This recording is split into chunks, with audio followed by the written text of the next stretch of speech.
दोस्तों finally LICAAA का mains का एडमिट कार्ड आ गया है। एडमिट कार्ड आने के साथ साथ हमें हैंड आउट पैटर्न भी LIC की वेबसाइट पर देखने को मिला है, जिसमें पैटर्न के बारे में थोड़ा सा जो है वो जिक्र किया गया है। आज हम इस वीडियो पे डिटेल एक स्ट्रेटजी बात करेंगे कि LICAAA मेंस के रिगार्डिंग जो एक डिटेल हमने वेबसाइट पे जो है वो नोटिफिकेशन देखा है, उसके अकॉर्डिंग क्या स्ट्रेटजी होनी चाहिए। और 8 तारीख का जो समय है, देखिए अभी का टाइम अगर आप आज से देखें तो जितना समय है हमारे पास, ये फाइनल आपका एक रिवीजन का टाइम है। जितना आपने मेहनत किया है इन 7 दिनों पे, अगर आप अपने रूटीन को सही रख पाएंगे, इसका सीधा सीधा बेनिफिट आपके LICAAA मेंस के एग्जाम में होने वाला है। देखिए 8 तारीख को एग्जाम है। अभी जितने बच्चों से अभी तक मैंने जो है वो डेटा देखा है, एक ही शिफ्ट में एग्जाम जो है वो बताया जा रहा है कि फर्स्ट शिफ्ट में जो है वो एग्जाम है, 8 बजे रिपोर्टिंग टाइम है। तो अगर 8 बजे रिपोर्टिंग टाइम होगी, 9 बजे से आप लोगों का एग्जाम स्टार्ट होगा, ठीक है। और 9 बजे से जो है एग्जाम, जितना आपका टाइम लाइन दिया गया है अकॉर्डिंगली आपका बनेगा। तो 8 बजे अगर एग्जाम टाइम है, प्री वाली स्ट्रेटेजी कि हाँ भाई पहले ही समय से पहले आपको पहुंच जाना है, किसी भी तरह का हेडक ना हो, क्योंकि मेंस में आपको ज्यादा मेहनत करनी है in terms of mental age compare to जो है वो प्री। तो कोशिश करिएगा 7 सवा 7 तक आप एग्जाम सेंटर में पहुंच जाए, ठीक है। इस बार वैकेंसीज की बात कर लेते हैं। देखिए 2019 में अगर मैं AAA की बात करूं 590 थी, 2020 में 168 थी, 23 में जो है वो 300 थी। इस बार 760 वैकेंसीज जो है वो हमें यहां पे देखने को मिली, ठीक है। मेंस के पैटर्न की बात करते हैं। मेंस का पैटर्न आपका ये रहा, 30 क्वेश्चन 90 मार्क्स आपका रीजनिंग। देन मैथ्स की बात करें 30 क्वेश्चन 90 मार्क्स, और insurance financial awareness 30 question 60 marks. Then GA का 30 question 60 marks. Then total 120 question 300 marks होंगे, 2 घंटे का समय। और डिस्क्रिप्टिव में 2 क्वेश्चन 25 मार्क्स अगर मैं ऐड कर दूं तो ये आपका 30 मिनट और जो है वो एक्स्ट्रा हो जाता है।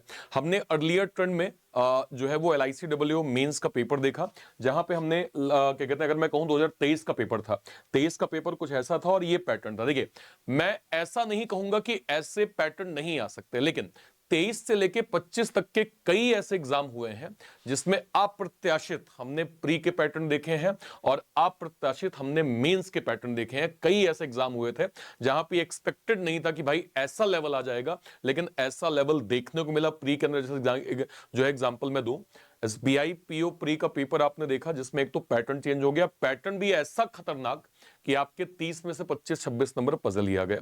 कुछ ऐसे क्लैरिकल लेवल के मेंस थे जिनसे जितना एक्सपेक्ट था कि हाँ भाई लेवल तो यही आएगा, वो लेवल ड्रास्टिकली चेंज हुआ। तो मैं आपको ये रिकमेंड करूंगा कि आप, ये तो ठीक है, ये तो आपके सामने एक प्रत्यक्ष डाटा है जो LIC का 2023 का पैटर्न था, बट अगर मैं let's suppose reasoning point of view से कहूं तो इससे ज्यादा बेटर मैं आपको रिकमेंड करूंगा कि जो SBI क्लर्क का एग्जाम हुआ था, अगर हम उसको थोड़ा टारगेट करेंगे तो वो शायद, क्योंकि इसमें वो सारे क्वेश्चन दिए हैं जो मोस्ट एक्सपेक्टेड है कि हाँ भाई इस बार मुझे LIC के अंदर मेंस में हो सकता है ऐसा कुछ पैटर्न देखने को मिल जाए।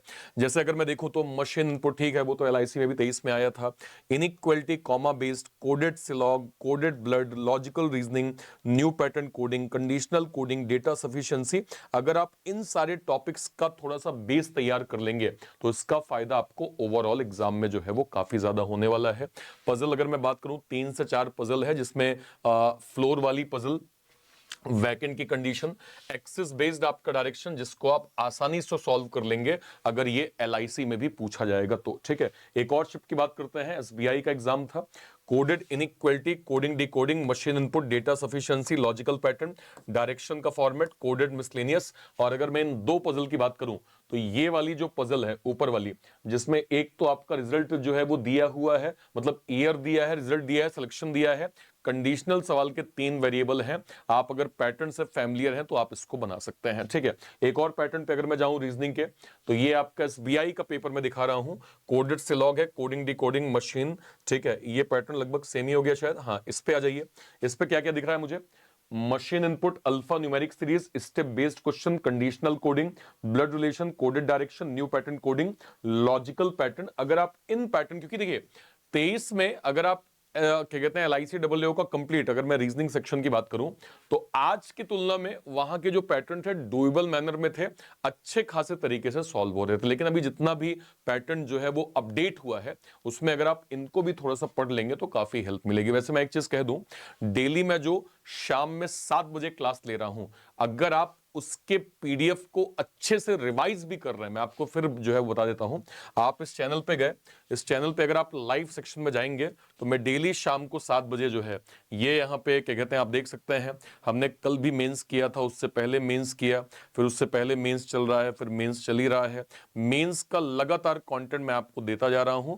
मतलब जो भी एक सीरियस एस्पायरेंट है वो आराम से मेंस की स्टडी यहां से करके कंटेंट को डाउनलोड करके प्रॉपर जो है वो रिवीजन कर रहे हैं। क्या आपको करना चाहिए, देखिए कुछ इंपॉर्टेंट चीजें जो आपको समझनी पड़ेंगी। पहली चीज क्या है, अगर आप थोड़ा सा कट ऑफ के नंबर को देखें, ये आपके नंबर जो है वो यहां पे सामने है।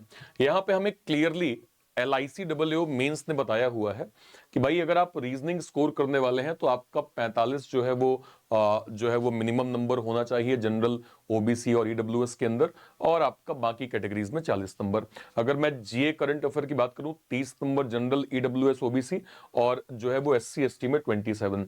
DI यानी क्वांट की अगर हम बात करें 45 और 40। देन इंश्योरेंस फाइनेंशियल अवेयरनेस लगभग 30-27, और जो डिस्क्रिप्टिव है उसमें जनरल, OBC का यहां पे आ जाएगा 10, बाकी कैटेगरीज का 9 नंबर। लास्ट ईयर का अगर आप 23 के पैटर्न का थोड़ा कट ऑफ भी देखिए तो आप अगर देखेंगे तो जनरल का यहां पे नंबर नियर अराउंड 223 था, EWS 198, OBC 164, ST का यहां पे 164, SC का भी यहां पे 164 गया था। क्या क्या आपको करना चाहिए जो है वो लास्ट के जो है वो दिनों में, पहली चीज मैं आपको बता दूं, इंश्योरेंस अवेयरनेस को बहुत अच्छे से कवर करिए।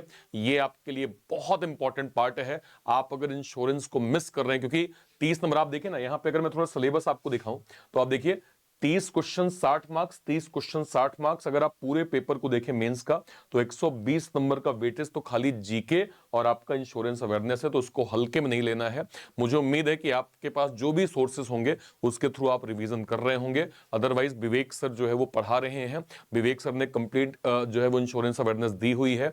अगर आप उनके नोट्स को, उनके कैप्सूल को लास्ट के 7 दिनों में भी अगर आप प्रॉपर जो है वो रिवाइज कर लेंगे तो आपको इसका बेनिफिट जरूर मिलेगा। अगर आपने अभी तक इंश्योरेंस अवेयरनेस कवर नहीं की है, एक बार मुझे कमेंट सेक्शन में जरूर जो है वो बताइएगा कि वी जो है वो नीडेड है ना, ऐसे लिखिएगा कि भाई नीड इंश्योरेंस अवेयरनेस। मैं उनसे बोल के क्या कहते हैं विवेक सर से बोल के मैं इंश्योरेंस अवेयरनेस का कंटेंट आपको कोशिश करूंगा कि कमेंट सेक्शन में प्रॉपर दिलवा सकूं। तो इंश्योरेंस अवेयरनेस को आपको कवर करना है। आपको ये समझना पड़ेगा कि क्वांट और रीजनिंग दोनों स्कोरिंग है भाई। डुएबल मैनर में अगर आप सिलेक्टिव अप्रोच करते हैं तो आपको अच्छे खासे नंबर इन दोनों सेक्शन में मिलेगा। लास्ट के 7-8 दिन जो मेरी 7 बजे वाली क्लास है उसके PDF को आप अच्छे से एक बार रिवाइज कर लीजिए। सारी PDF क्लास के वीडियोस में अटैच हैं, आप वहां पे जाएंगे, डिस्क्रिप्शन बॉक्स में आपको PDF मिल जाएगी। सभी PDF को अगर आप एक बार अच्छे से रिवाइज भी कर लेंगे तो आपको एग्जाम में इसका काफी ज्यादा मदद और हेल्प जो है वो मिलने वाला है। देन मैंने आपको बताई जो है वो बताई दिया, इंश्योरेंस अवेयरनेस आपको कवर करना है। जीके का जो भी आपके टीचर हैं, जो भी आपके रिस्पेक्टिव जो है वो टीचर जिनसे आप पढ़ रहे हैं, उनका अगर आप 6 महीने तक का जितना भी उन्होंने करंट अफेयर को एक जो है वो समरी बना के आपको दी होगी, उसको अगर आप अच्छे से गो थ्रू कर लेंगे आपको LICAA में काफी बेनिफिट मिलेगा। अगले 7 दिन मैं आपसे एक चीज की और रिक्वेस्ट करूंगा, मॉक टेस्ट के पैटर्न को कोशिश करिए डेली कर दीजिए।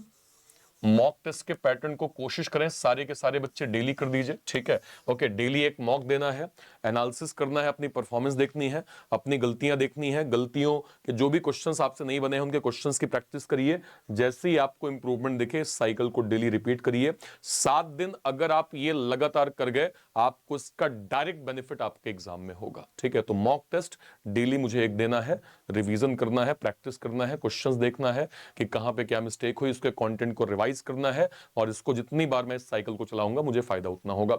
मॉक देते समय अपने परसेंटाइल के कॉलम को आप सभी लोग जरूर ध्यान रखिएगा। परसेंटाइल का कॉलम आप सभी के लिए फिलहाल बहुत इंपॉर्टेंट होने वाला है।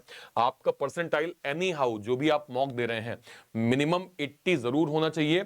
अगर 85 प्लस 80 90 के आसपास है फिर तो आप बल्ले बल्ले सिचुएशन में है, फिर तो आपकी स्ट्रेटेजी बहुत सही जा रही है। तो मॉक टेस्ट के परसेंटाइल को भी आप सभी लोगों को जरूर से जरूर फोकस करना है। मैं कोशिश करूंगा कि हैंड आउट बेस्ड आपका LICAA मेंस का जो है वो पेपर ले लूं, जहां पे कंप्लीट आपको मेंस का मैं फंडामेंटल बेसिक जो है वो सिखा पाऊं, ठीक है। सारे बच्चे जिनने हालिया भी LICAA का कोई मेंस का मॉक दिया है, हालिया जिनने किसी ने भी मेंस का मॉक दिया होगा LICAA का, मुझे बताइएगा आपने टोटल स्कोर कितना किया है उस मेंस के मॉक में, आपका सब्जेक्ट वाइज जो है वो स्कोर ओवरऑल कितना बना है, और उस कंप्लीट मॉक में आपका परसेंटाइल जो है वो कितना बन रहा है। ये आप सभी लोग मुझे वीडियो के कमेंट सेक्शन में जो है वो जरूर से जरूर बताइएगा। बेस्ट विशेस आप सभी को। मुझे उम्मीद है आप सभी लोग बहुत अच्छा पेपर करने वाले हैं। किसी को भी और कोई भी डाउट होता है वीडियो के कमेंट सेक्शन में अपनी बात आप जरूर रखिएगा। एक इंपॉर्टेंट चीज सारे बच्चों को मैं बता दूं, 2026 के सभी बड़े एग्जाम्स को ध्यान रखते हुए हमने कंप्लीट बैंकर्स फाउंडेशन का बैच लॉन्च किया है, जो 2026 के सभी बड़े एग्जाम्स का वन स्टॉप सॉल्यूशन है। आप किसी भी exam, SBI, IBPS, LIC, RRB, किसी का पीओ या क्लर्क आप तैयारी कर रहे हैं, इस बैच के माध्यम से आप कर सकते हैं। इसके अलावा हमने पजल विजार्ड का एक स्पेशल बैच लॉन्च किया है, जो कि पजल की प्रिपरेशन का वन स्टॉप सॉल्यूशन होने वाला है। जितने लोगों को पजल में कैसी भी दिक्कत है रीजनिंग में, इस बैच के माध्यम से हम पजल को स्क्रैच से लेके हाई लेवल तक के कंटेंट को प्रॉपर रिवीजन करने वाले हैं। और लास्ट में ये कंप्लीट बैच आपको रीजनिंग सब्सक्रिप्शन के अंदर भी मिल जाएगा, जिसमें आपको मेरे सारे बड़े batches, puzzle wizard, neat foundation, SBI clerk mains, LIC WO mains, IBPS clerk mains, Grameen bankers Babu pre plus mains, सारे के सारे बड़े बैचेस का एक्सेस यहां से मिल जाएगा। ये लिंक आपको कहां मिलेगी? या तो आप इसी वीडियो के डिस्क्रिप्शन बॉक्स में चले जाइए, इसी वीडियो के, या फिर आप कोई वीडियो, जैसे अगर मैं जाऊं यहां पे लाइव सेक्शन में मैं गया, आज ही मैंने जो है वो एक 2 वेरिएबल बेस्ड जो है वो सेशन लिया था आरआरबी पीओ का। इसके आप डिस्क्रिप्शन बॉक्स में जाएंगे, डिस्क्रिप्शन बॉक्स में आपको सारे के सारे बैचेस की लिंक मिल जाएगी। कंप्लीट फाउंडेशन बैच की लिंक आपको मिल गई। इसके अलावा अगर मैं जाऊंगा तो यहाँ पे जो है वो रीजनिंग नायक के सब्सक्रिप्शन का भी लिंक आपको प्रॉपर मिल जाएगा। ठीक है, चलिए फिलहाल के लिए, अभी के लिए सेशन को इतना ही रखते हैं। टिल देन, तब तक के लिए bye bye, thank you so much, जय हिंद, थैंक यू।